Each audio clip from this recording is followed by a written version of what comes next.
I'll spend a little time, as I did with, 26%. I'll spend a little time discussing post-structuralism, or postmodernism, as I did discussing post-structuralism. I'm going to give you a general introduction to postmodernism, postmodernists, what do they have in common, but then we'll get to the work of probably my favorite postmodernist, Baudrillard. I would also add to that list, although we're not reading his work, Zygmunt Bauman, who wrote the book Liquid Modernity. But that's also a great book. Like post-structuralism, postmodernism has many definitions, and there are many approaches to understanding what is described as postmodern. That is to say, there are as many versions of postmodernity as there are postmodernists. Right? Something that we can appreciate when we're thinking about post-structuralism. Right? We covered the work of Foucault and the work of Bourdieu and Said. Right? There are important differences between those theorists, those postmodern theorists. Baudrillard and Lyotard offer two versions of postmodernity. Two versions. And of course, which with each theorist, you can't be a theorist in your own right unless you do this. Unless you invent your own concepts, right? Like with Foucault and his conceptual methodology of excavating knowledge and disciplinary power and the like. So these two theorists present then their own concepts, and it's on the basis of those concepts that we understand their theories. The key commonality, though, because there are, again, important distinctions between these theorists. As our authors say, there is as many versions of postmodernity as there are postmodernists. But there is a key commonality. The term postmodernity is used by postmodernists to characterize a dramatic rupture or break with the past. So it's after modernity. After modernity. We're still trying to understand what this condition is, what the defining features of this condition are. But what we know is it's not the same as modernity. It's different. It's post-modernity. So it's after modernity. There's a rupture, there's a break from that period of time understood as modernity.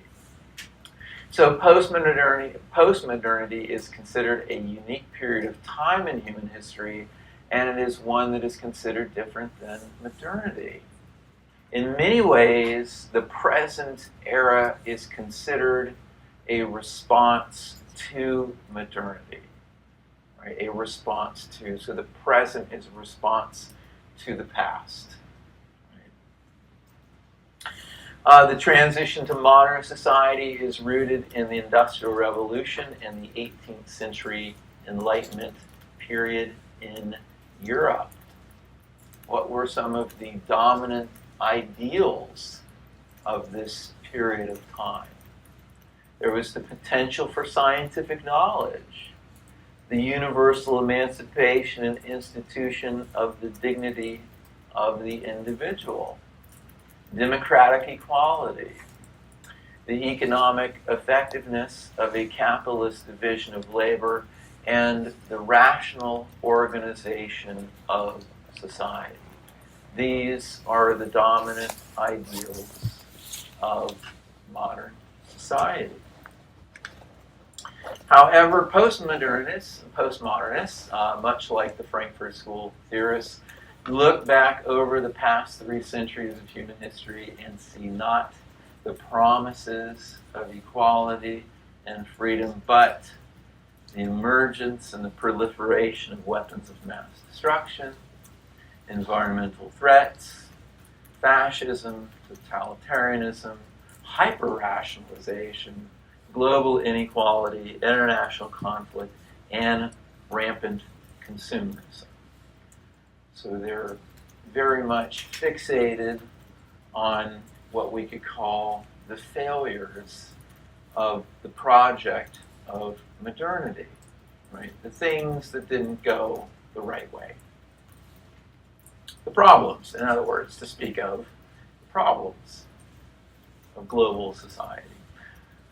Postmodernists are pessimistic about the methods, the goals, the ideals, and the prospects of the modern world. They are equally pessimistic about achieving anything other than provisional rather than universal or absolute forms of change. And I think this is really articulated the best by Lyotard. I really think next Tuesday we'll get to this idea. And this is what the postmodern condition as it relates to knowledge is all about. It's accepting difference, right? It's accepting the limits of the universal, the units of absolutism, right? That it's the world that we live in is a fragmented world. It's a world of change, right? And it's a world defined by difference. And for them, postmodernity is coming to terms with the differences that exist in that world, rather than efforts in the past to homogenize everything. For Lyotard, it's to respect the heterogeneity of populations and of life. So postmodernity designates a new era and it designates a new attitude. So postmodernity is both a period of time and a particular attitude toward the present, the past, and the future. Theorists assert that postmodernity is marked by the shift from production to consumption and from manufacturing to service industries, that consumption and leisure have displaced production. Occupationally, I'm teaching a sociology of work class next quarter. Some of you have taken that class with me before, but we talk about this important change in the nature of work, that 80% of workers in the United States work in the service industry, right? Very few. Now, there's an effort to bring manufacture back to the U.S., but so much manufacture has been outsourced. Was outsourced for various reasons, but of course advancements in technology, in transportation, communications, the appeal of reducing expenditures associated with production contributed to outsourcing. Now there's a drive to bring production back, so there's a greater sense of, say, independence in production, distribution, and exchange. But anyhow, occupationally, many more people earn their living in consumption industries, most important in sales. So it's hard to find people these days, workers, that make anything. Most people don't. No, I don't. Teaching is a great example of a service occupation. Am I a salesman? Sometimes I think I am. Sometimes I will be next quarter. I mean, you're already sold on sociology, right? If you're taking a 101, chances are it means you already declared your major. If you're taking 102, then you already took 101, so you're too deep in it now. There's no turning back. Now you have to just finish it. So, but chances are, it was the person that taught your Social 1 class that was the the salesperson, right, that pitched sociology to you, and you said, you know what, that's the major for me, right? So next quarter, I get to play that role. I teach a course of 300 and try to convince a percentage of those 300 to major in sociology. Sales are up. We've got more recruits. Another significant qualitative change is the rise of new media and interactive technology, without a doubt. This is the clearest transformation. It is a technological one. It is a technological one, and I don't think anyone does a better job of appreciating the changes in representation and the power of representation than Baudrillard. Right? Baudrillard is able to identify orders of simulacra, showing that each order of representation formed as a result of changes in technologies. So, as I'll talk about later today, we have, a friend of mine was even using some of this AI technology, taking pictures and then uploading those pictures to some program. And these are, it really is fascinating. These are stills. I mean, these are pictures I simply sent my friend, two people, right, sitting next to one another, and she uploaded the picture into some sort of program, and now those two people that were just sitting next to one another, now you get it as a movie. So she sent it to me the other day, and I'm like, oh, that's weird. I sent this picture, and I click on the little, play button, and the two people that were sitting, next to one another look at one another and give each other a hug, and it's just like, oh my god. I was like, well, that's really cool, that my friend did this, but on the other hand, it's really creepy because it's just like there was no movement in those pictures. It was just me and a person that I was sitting next to, but it's all that it's, AI, and so then here are these, I didn't hug that person, but here, in this movie, I'm hugging. I've hugged that person before, but I didn't hug them. You know where I'm going with this, and it's so odd. It's like, but how did we get to this? How do we get to this era of symbolic representation? It's through ever-evolving technologies that can lead to, say, the production of deep fakes, right? In which it looks as if it really happened. You're looking at this video and those two people, it's so lifelike, and here they're giving each other a hug, but in fact, that never happened in that moment. There was just two people sitting next to each other. But what is real in the era of postmodernity? It seems that just about everything is subject to manipulation, technological manipulation. So the rise of new media, of interactive technologies, of emerging AI technologies that can completely change our understanding of what happened. I mean, did that happen or did that not happen? Whereas the modern period was characterized by the proliferation of mass media by powerful institutions to a mass audience, today the dividing line is less clear. The proliferation of social media means that individuals, too, can now post personal comments and pictures that are disseminated across the globe. So this was a major finding after the election, that the influence of traditional media companies has waned. That it's not, we used to sort of go to CNN or go to Fox or go to MSM or go sort of these established, agencies, or really they're corporations is what they are. They're businesses, they're news businesses. You don't ever want to forget that. They have economic incentive in saying things that capture your attention, whether those things may be true or untrue. But anyhow, that's sort of a different story. We'll get to that later. But now they're finding that it's these individuals who have their podcasts that have enormous influence over individuals' worldviews and their attitudes. So that is very much a part of the social media landscape. Additionally, new media deviates from the definitive boundaries of modern media genres. So there's been a blurring of fact and fiction.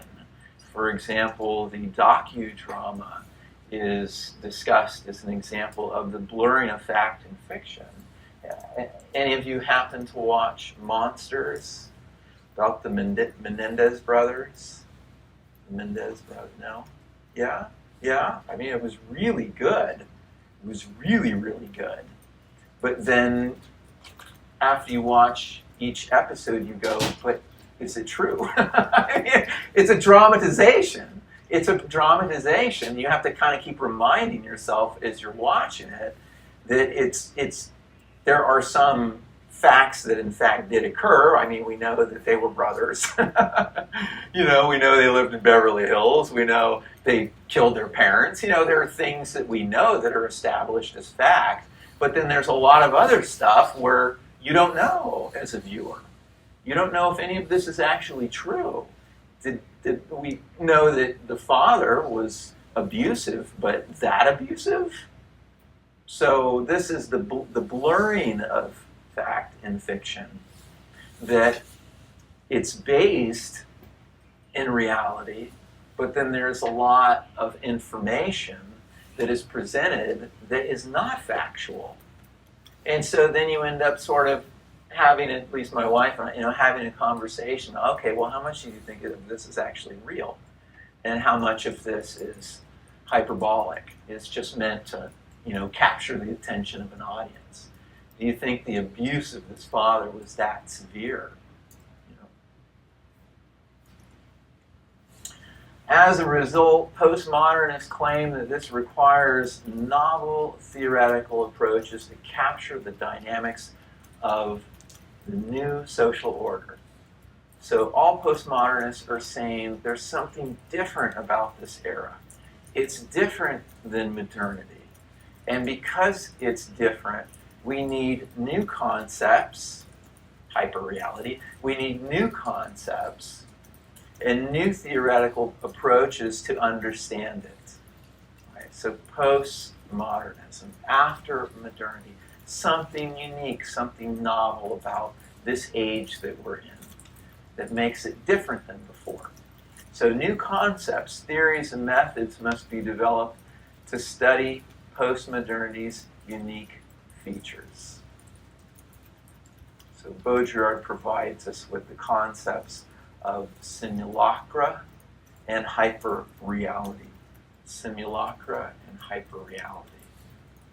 So welcome to the world of immersive representation. It's raining outside. One time, it was great. It was, I think it was also fall. It must have been last year. There was far more rainfall this last year. And I was getting a lot of emails from students who were saying they would be unable to make it to lecture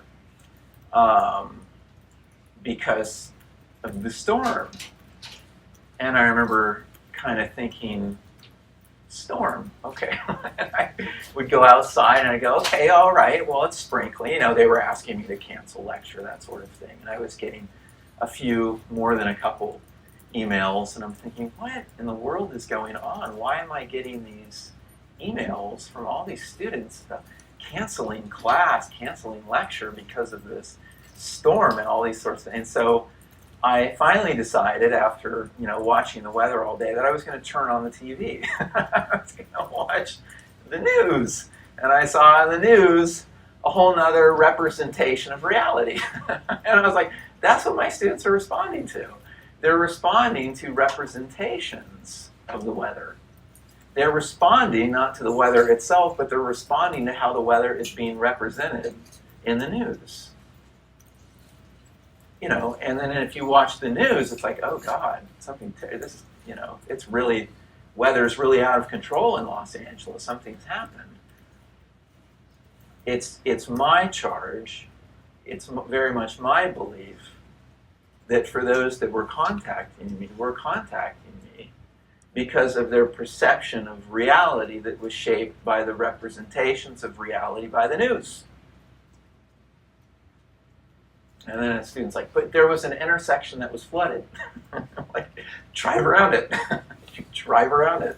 There's a flooded intersection. You drive around it and you can still get to class. But more and more, what we think is real is informed by the representations of the real that we get through our phones, that we get through our computers. What's the weather going to be like today? I don't know, walk outside. Everyone gets out their phones. It's going to be this, okay. Sometimes that's true, sometimes it's not. But you could just walk outside. I don't know, how does it feel outside? Is it cool? Is it warm? Is the sun out? Is it raining? But we look to representations of reality. And we think that the representations are the real thing. So on to Baudrillard.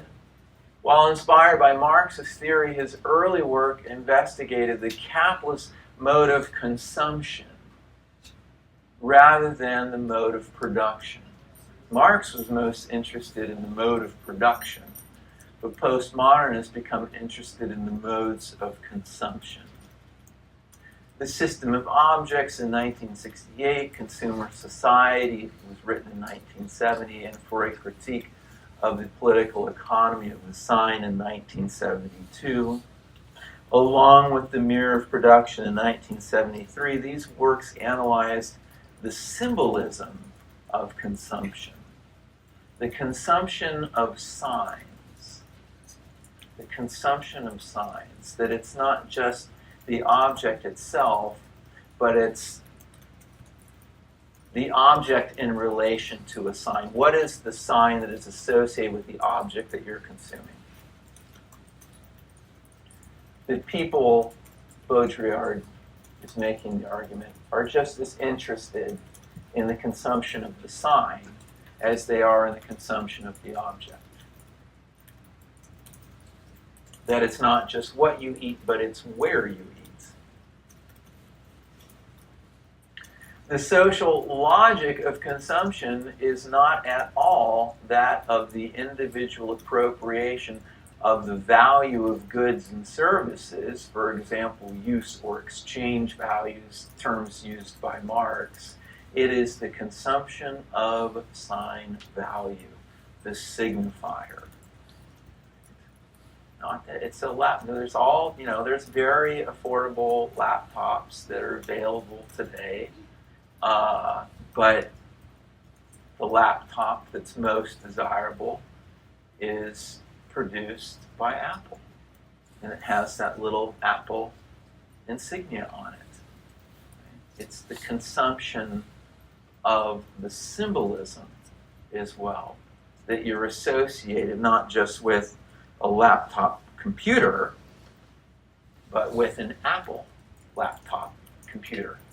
That for consumers, it's the maker and the status or the prestige of the maker or the producer that's just as valuable as the object that's being consumed. Right? So, borrowing from Saussure, the sign is composed of both signifier and signified. We briefly discussed this in the context of post-structuralism. The signifier is the form which the sign takes, and the signified is the idea or the thing it represents. So ultimately, the relationship between the two, Saussure says, is arbitrary. Say the letters T-R-E-E or the pronunciation tree arbitrarily represents the actual object. That the same object could be called something else. So we're saying it's arbitrary in that the utterance or the spelling of the word, of course, could be different. for an object. And of course, it is different in different languages. Where then do signs get their meanings? Signs for Baudrillard and Saussure are primarily constituted through differences. Differences within the structures and rules of signification of any given society. So it's Saussure's argument that the basis of meaning is difference. What gives something meaning is that it's different from something else. Meaning is derived from binary relationships of symbolic difference. And this is links in certain ways to Bourdieu's notion of symbolic power. Symbolic power is the power to classify things as sacred and profane, to classify things as good and bad, to classify things as worthy and unworthy. Right? It's difference that gives things meaning. Fascination with the signifier is central to the process of consumption. In this sense, Baudrillard argues that the signifier is the real of desire. Whether it is through the purchase of a Mercedes, an Apple iPod, or Nike trainers, individuals make their identities through the signs they consume and display. It's all part. Another way that we can think about this at a micro level is through dramaturgical lens, through the eyes of Goffman. It's how we represent ourselves through the consumption of signs. What do we want other people to know about us? We want people to know that we're discerning consumers of quality. So it's not that I bought any laptop, but that I bought an Apple laptop. I bought the best and I deserve the best.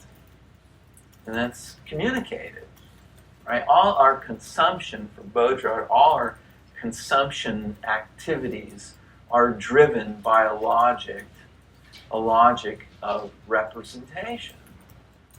How do I want to represent myself through the consumption of goods and services? The sign factors into that representation because the sign has to do with prestige or with esteem or with a sense of quality.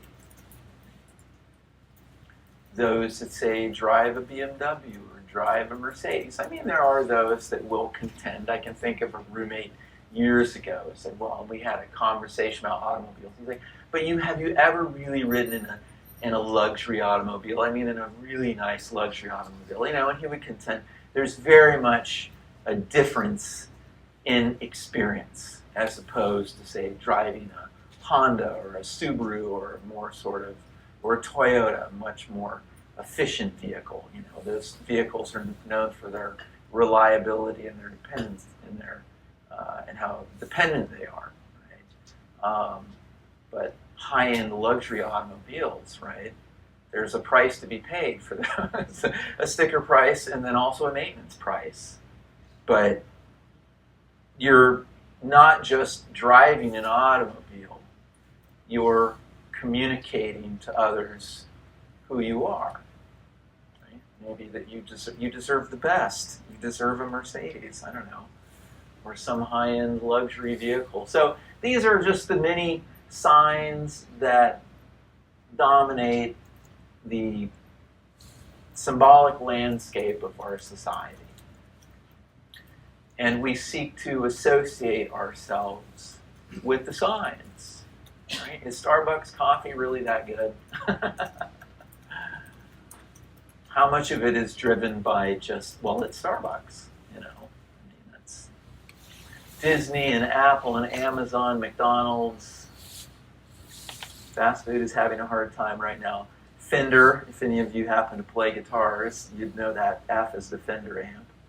or the Fender logo for guitars and for amps. Instagram and Google, whatever that means down there, Mercedes and Nike. The signs, the valued signs of consumption. And the way that the signs also, there's an emotional, any marketer would say, consumer researcher, it's also that when you see these insignias or you see these symbols, you see these signs, it's supposed to, evoke something, a response. There's supposed to be some, where you want to be is to, as a marketer, is that you're able to forge an emotional connection between the consumer and what is being consumed. That it makes you feel a certain way, that the symbol leads to a certain feeling. Maybe that's the case with Disney. I don't know, and people going to Disneyland young as children, in that process of internalizing the value of the sign starts very, very young. So sign value is the most important value of the commodity, Baudrillard argues. Even there are times, for example, an example that comes to mind is one of the times I was buying, I had a cold, and I went to CVS to just buy something that would put me out of my misery. And I'm looking at this different choices, and of course there's NyQuil and this and that, and then there's a generic brand, and there's an appreciable difference in the cost of the two. And I'm looking at sort of the CVS store brand that's $4 less, and I'm looking at the NyQuil brand, the NyQuil symbol, and then I'm looking at the ingredients, and they're both the same, and I choose the NyQuil. It's like, they got you, dude. They got you, I mean, you just read the ingredients. It's the same stuff, but you're going to pay $4 more because of the importance of the sign value of the commodity. Or buying aspirin, or buying ibuprofen, or any of these. It's the same stuff, But you see Advil and you go, oh, it's Advil. One student said, but with Advil you get the little sweet, sugary coating on the outside. In the era of postmodernity, individuals come to define their identities based on the signs they consume and display to others. Identities are based on symbolic difference. So I remember years ago when we were first visiting UCLA as graduate students, prospective graduate students, are going to UCLA, the campus for the first time, meeting with different faculty members and that sort of thing. And I was just like blown away by how many students that is at UCLA that adorn themselves with UCLA insignia. All sorts of like sweatpants and hats and backpacks and shirts and sweaters, etc. And it's UCLA. It's just a wave. I could just see all these students, and it's like very clear where you were. It's UCLA, right? And it's not some other university. Difference. Meaning is in difference. Identities are based on some symbolic difference. This is UCLA and not some other institution. And it becomes constitutive signs, what we communicate. Clothes, as symbolic interaction, as Cipollone argued, clothes are communicative. They're always communicating something to someone. And certainly when you put UCLA on the front. So in Simulacra and Simulations, 1981, Baudrillard presents the concepts of simulacra and hyper-reality. Hyper-reality. That the representation becomes more real than the thing itself. In fact, the thing itself disappears. Sort of my example with the with the weather, last year. And it sort of just becomes a matter of, well, here it's saying what I'm reading on my phone or I'm seeing on the news, what they're saying it's really dangerous and we shouldn't be outside. And then I might say, well, did you go outside? And they might say, well, no, it's too dangerous. But that's the power of the representation that would prevent the student from even going outside to see if it is dangerous to be outside. If there becomes a rupture, a break from the thing itself. And what matters the most is the representation of the thing. Simulacrum refers to an image or representation of something, and hyperreality refers to reality as representation. That is, the simulation is reality. So when we're in the era, which Baudrillard says this is the era of postmodernity, is the era of hyperreality, meaning that the simulations of reality are more real or more important than the reality itself that it's referring to. So it's hyperreality that defines the postmodern condition. And again, there are the orders. We'll go through the orders of simulacra. Simulacrum refers to an image or representation of something. So according to Baudrillard, various orders of simulacra have characterized human history. Changes in the symbolic mediation and representation of reality. Changes in symbolic mediation, representation of reality. And we always have to go back to, well, what is it that's leading to changes in symbolic mediation? What's leading to changes in representation of reality? Ultimately, it's technological changes. Technological changes. Go back to prehistoric ages and you have, cavemen and women scribbling, out of, finding berries to create color, the color red or the color blue or whatever it might be, to sketch something on the inside of a cave wall. You might say, oh, well, then that there is an ox and that there is a person, right? This is the very beginning of, say, artistic representation of reality. The pre-Renaissance European era was built on the obligation of signs to represent an authentic reality. They refer to a rigid, hierarchical social system. In other words, it was not only perfectly clear who was lord and who was a serf, but also which markers, clothing, style, language, etc., connoted each position. The meaning of signs was sure, non-arbitrary and denotive, based on an irrefutable social order, meaning this was the age of certainty. The age of certainty. That the individuals that participated in this form of simulacra equally believed in the system of representation. There was a certainty in it. It's perfectly clear who was lord and it's perfectly clear who was serf. The first true order of simulacra began with the Renaissance and culminated with the birth of the Industrial Revolution. So just to be clear, I'll end with this figure for you, or table or diagram or whatever we want to call it.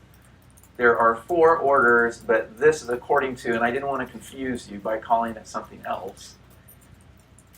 This is the second order of the stage. That's right. We'll get at the very end of the lecture. I'll walk through the 4, but this is according to our authors of the text. It's the second order that is the first true order of simulacra. And this began with the Renaissance and culminated with the birth of the Industrial Revolution. The order of obligated signs is replaced by the first modern signs in an era of the counterfeit. The era of the counterfeit. Signs, Baudrillard tells us, found value in their imitation of nature.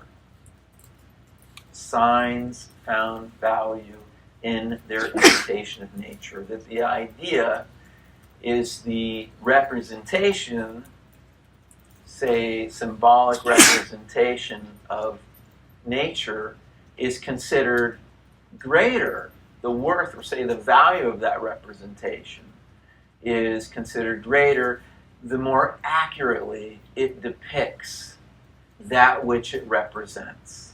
So that's what's meant by the counterfeit, right? That if you're sort of, if you're trying to use counterfeit money, that if you're using counterfeit that to fool somebody, that's really a $10 bill, or that's really a $20 bill, or that's really a $100 bill, it must be identical. It must feel like real government-issued money. It must look like real government-issued money if you're to fool the person. Right? So it's the counterfeit. So it's the accuracy, then, of the representation that gives it, that thing, that representation, its value. It's in the imitation of nature. How well does the representation represent the thing itself that it's attempting to represent? The Renaissance counterfeit invoke the terms of the original of resemblance and faithful imitation. So if you go to various castles or just go to museums that showcase artwork of this era, that's what you'll find. You'll find art, the best art presents the best, most accurate representation of that which it's representing. Maybe it's a battlefield, it's a battle. So I went to Scandinavia with my wife this last summer, and we went to Sweden, and we went to Denmark, and we went to Norway, and to different various museums. And in these castles, in this period of time, of course, you see these great, just amazing, just scenes from paintings of a battle that occurred, say, because the Swedish and the Danes in particular were always fighting. They were always fighting. It seemed like it's like another painting of another battle between the Swedes and the Danes, right? Constantly battling with one another. But those artists were praised for portraying with accuracy what those battles and the battlefield and the soldiers actually look like. So it's about faithful imitation in this order, the order of the counterfeit. Substitution of reality's image for the real. Nature underlies this configuration as the ultimate referent, echoing the natural world. So if you're an artist, it's your job, an esteemed artist during this time, it's your job to depict as accurately as possible the people, the events, the landscapes that exist. It's all in the accuracy of the depiction. We have not yet arrived at that genre of art called abstract art. We're not there yet. We've got to, that's a product. Abstract art is really a product of postmodernity, right? Where you say, "Oh, that's interesting. What does it refer to?" And they say, "Anything you want it to." Anything. Where does it correspond to? It doesn't correspond to anything. It's just some colors and shapes and lines and stuff, and it has no empirical referent whatsoever. Yeah, that's postmodernity. But this is an example. The Mona Lisa is a perfect example of the counterfeit.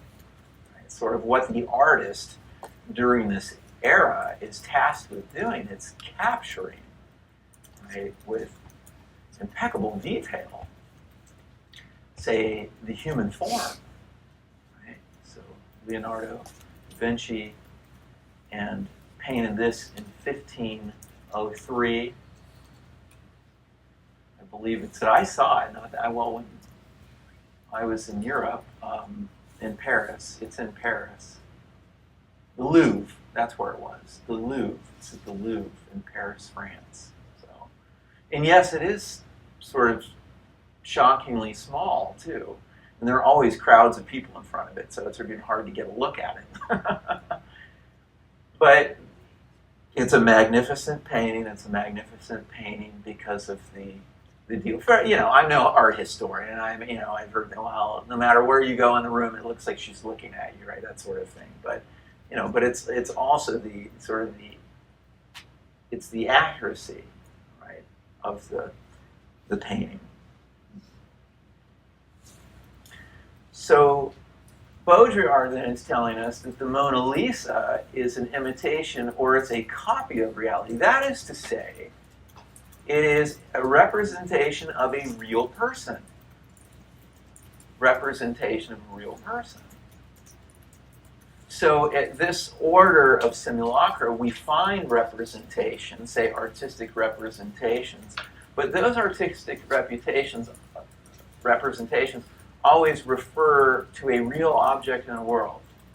And then you would assess the mastery or the expertise of the artist by saying, how lifelike is it? How real is it? And the more real the person's painted or depicted, then you'd say the better the artist. And then, of course, they would be employed to do, portraits for families. I mean, that's where sort of the bread and butter is to be made, is where you have these nobles and you have individuals of wealth and standing that employ you to paint you and your spouse and your family, and that's how they would make their money. Of course, if they're artistic renderings or stick figures, then they would be out of a job. Nature is the original, and the painting is a copy or imitation of this natural form. The painting is a copy. The painting is an imitation, but attempting to provide the most accurate imitation of the original. So first order simulacra, just say second order. First, don't blame me, it's in the text, and I didn't want to confuse it by adding in presenting information that differed from the text. First order simulacra refer to real things and are considered less real than their empirical reference. So you would never confuse the painting of the Mona Lisa for the person herself. You would say, I understand that I understand that this painting is a representation of this real person, and I understand that the real person is more real than the painting. And that without the real person, you wouldn't have the painting.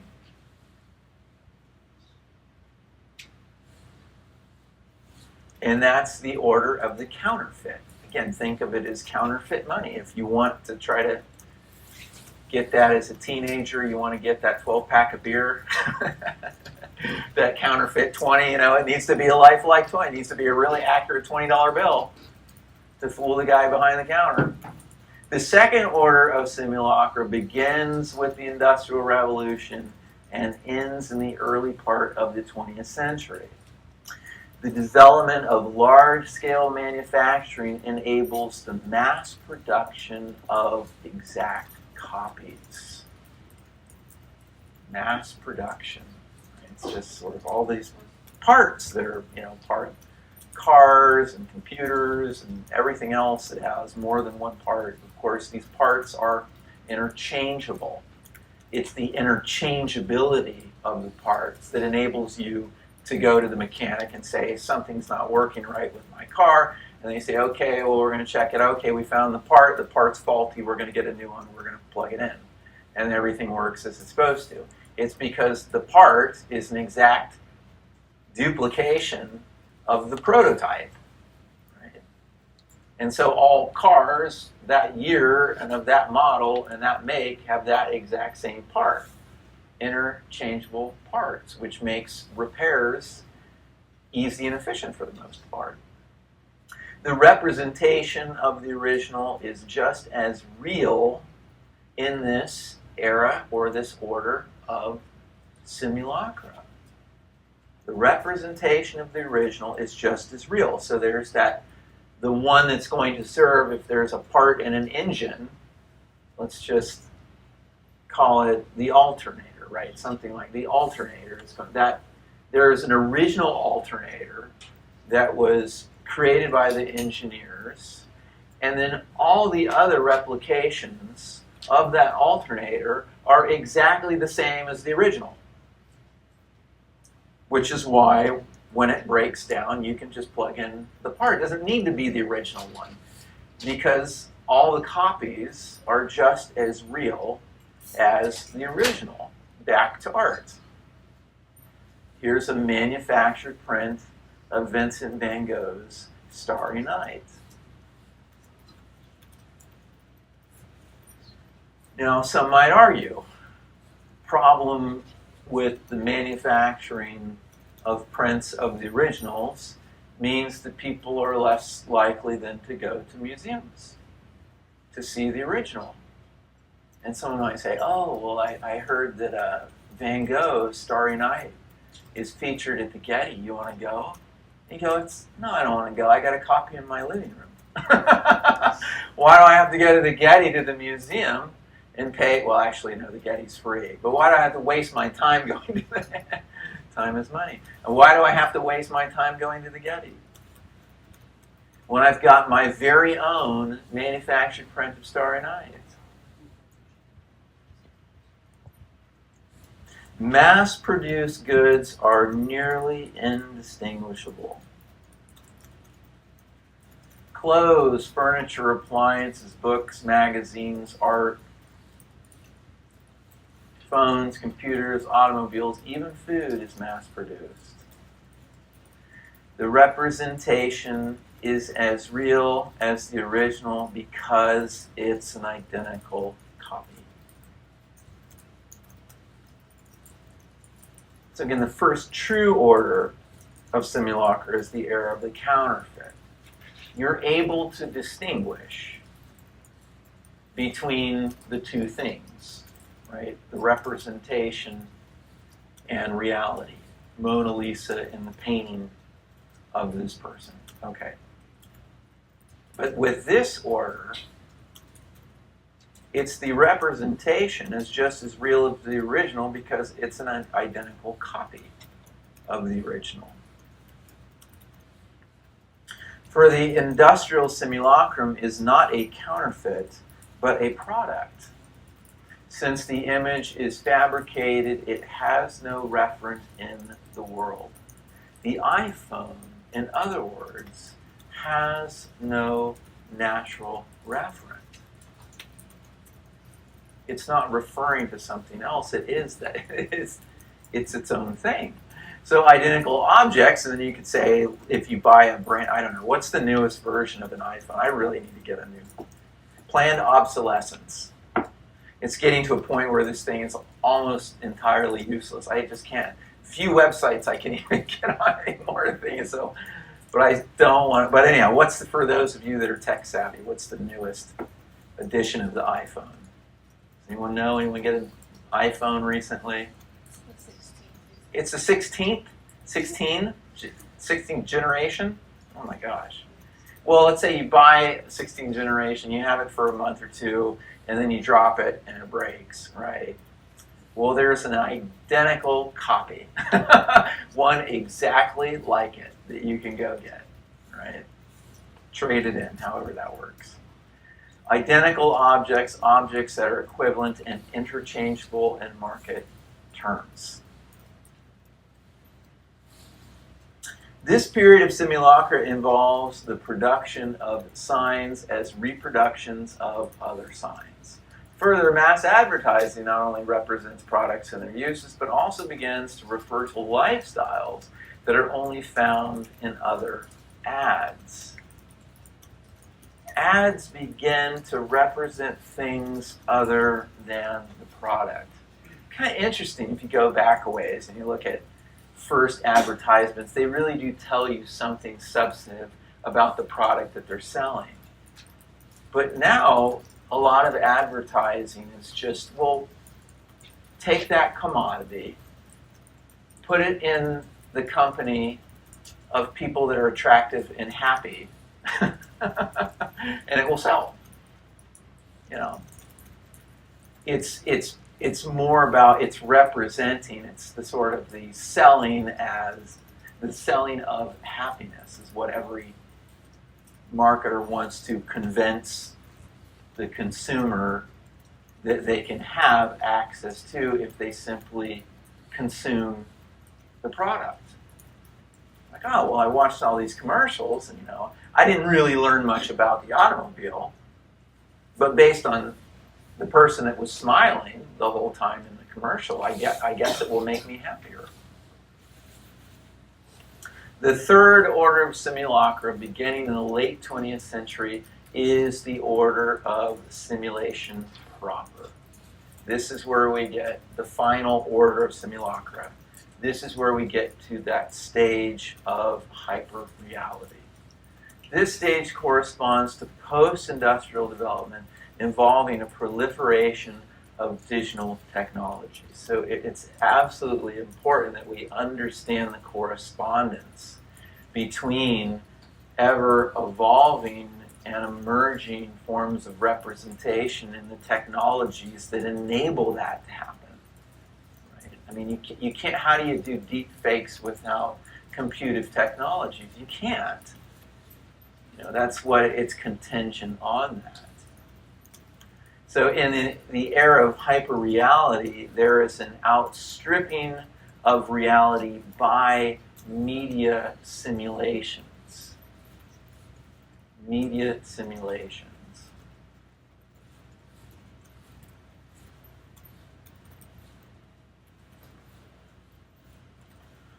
For Baudrillard, it is the mass media with its endless ability to create and reproduce images and signs that drives this process.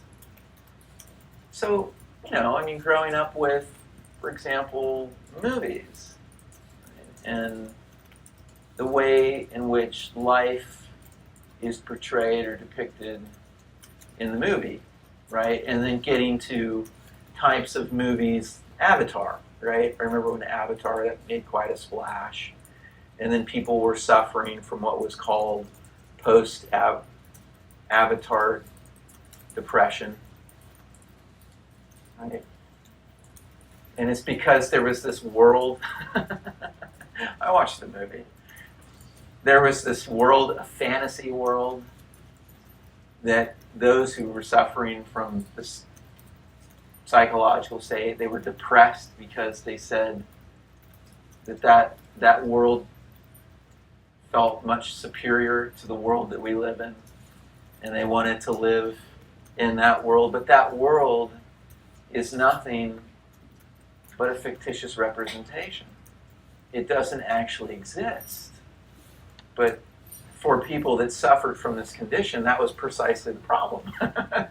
They were sad, they were depressed because it didn't exist. It existed only as a representation and only as a movie. And they wanted it to be realer than that. I don't know. Or I guess it was real enough to give you depression. Mass media is the great simulation producing machine of the 20th and 21st centuries. The signs for reality come to replace reality. The great simulation producing machine. These simulated forms generate an unreal real, a real without origin.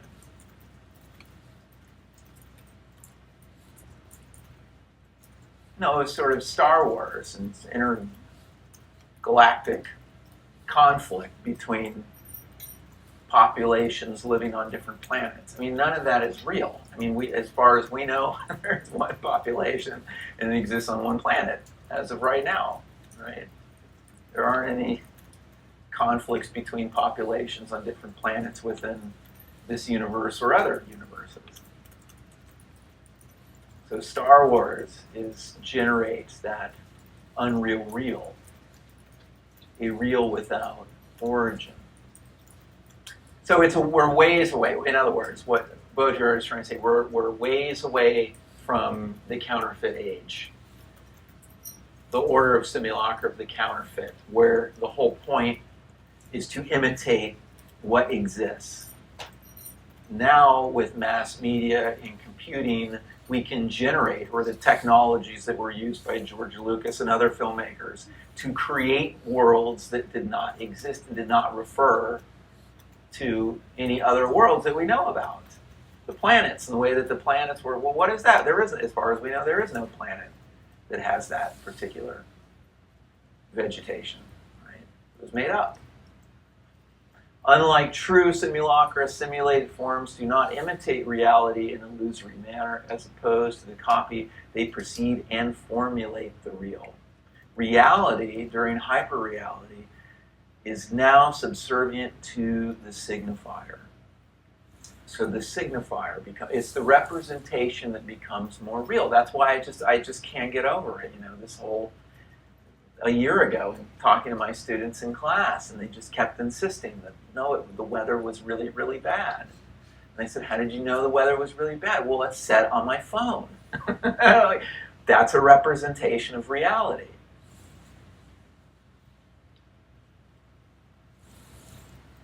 The computer is the archetype of hyperreality. It's what enables the generation and the production of these alternative realities that refer to nothing but themselves. They're self-referential.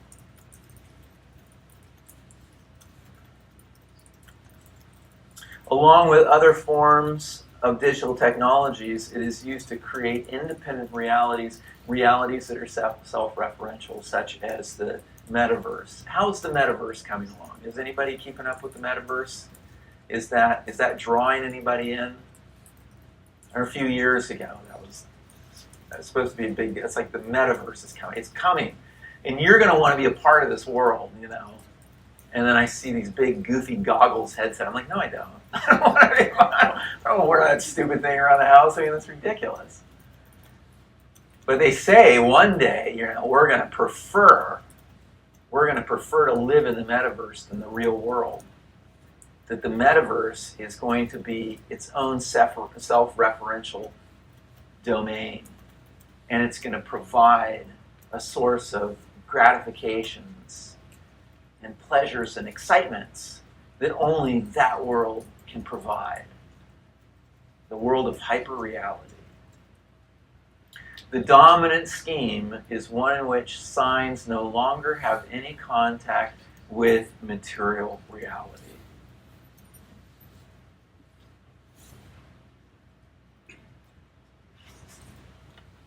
Simulations abound in our contemporary world.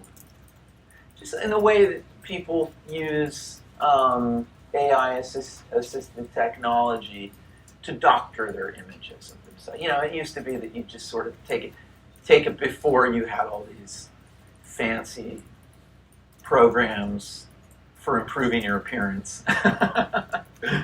The best picture is just the best picture you could pull off, and it usually would have something to do with, adjusting the lighting, maybe wearing the right colored shirt or whatever it might be. There's certain things that you could manipulate, comb your hair, things that you could manipulate so that you looked more attractive in the picture.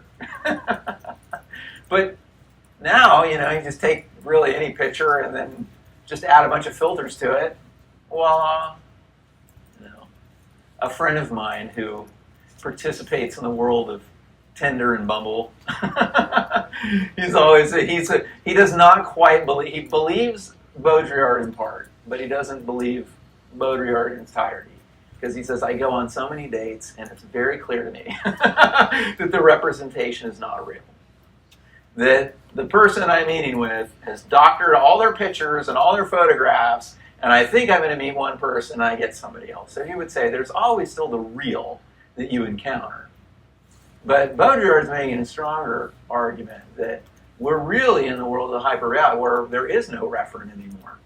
It's kind of like, or you obsess over the pictures of a person rather than the person themselves. If you find yourself just looking at the pictures, the representations, the individual had been doctored by these programs. And you go, oh, that's such a great picture. But you got the real person, right? You prefer the picture. Flight simulators, interactive video games, virtual reality technology, IMAX films, robotic pets, virtual celebrities, computer-generated animation, Barbie dolls, museums, zoos, aquariums, and so on. Even copies of Disneyland in France and Japan.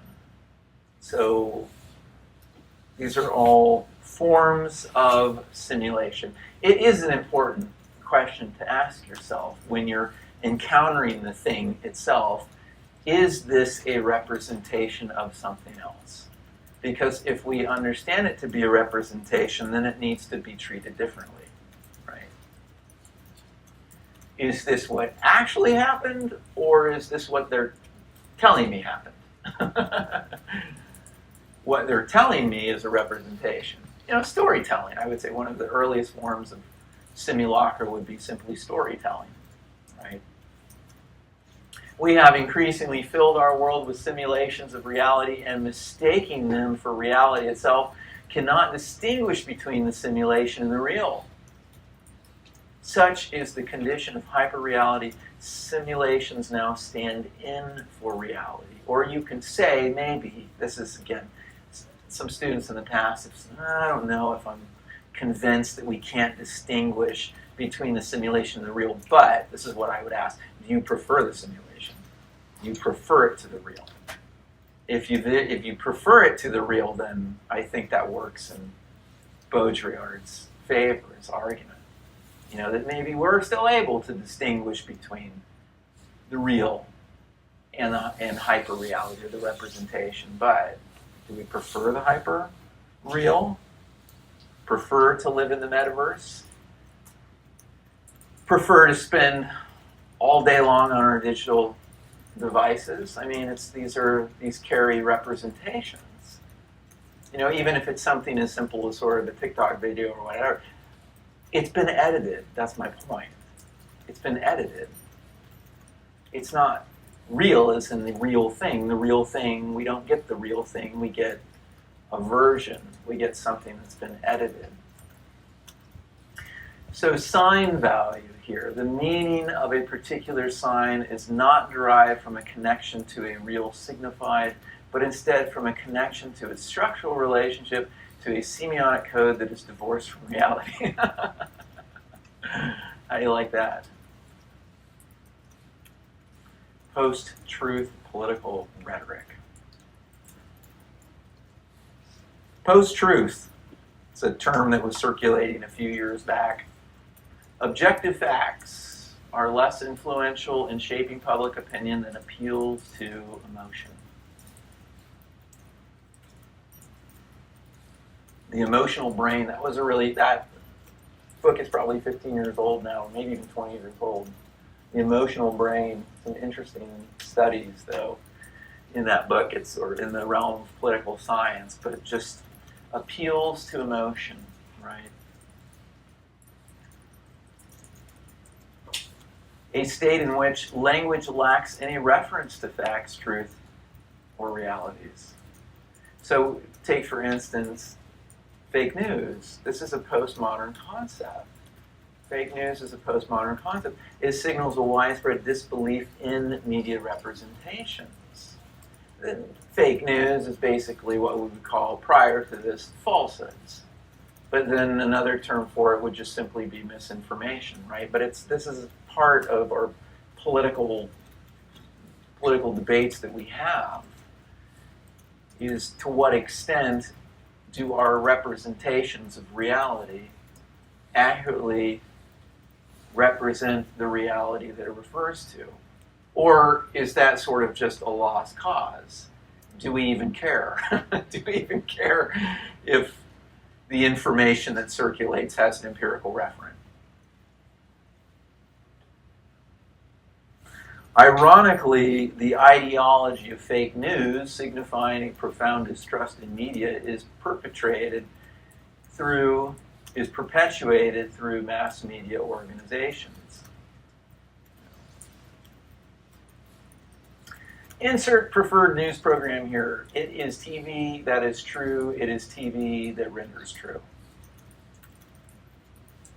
I remember this back, 9/11 happened, and there were images that were circulating on television, news, activities, insurgent activities, this sort of stuff. And,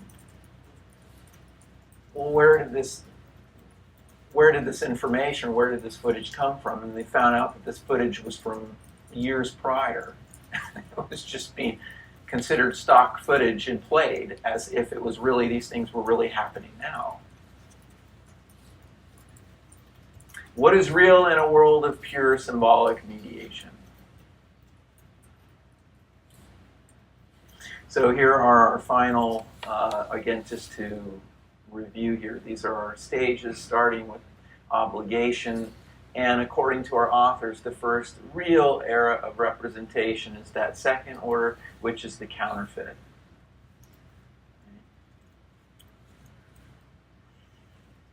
And then we move to production and ultimately to simulation. And this is what Baudrillard is most interested in analyzing and uncovering the levels of representation that exists, right?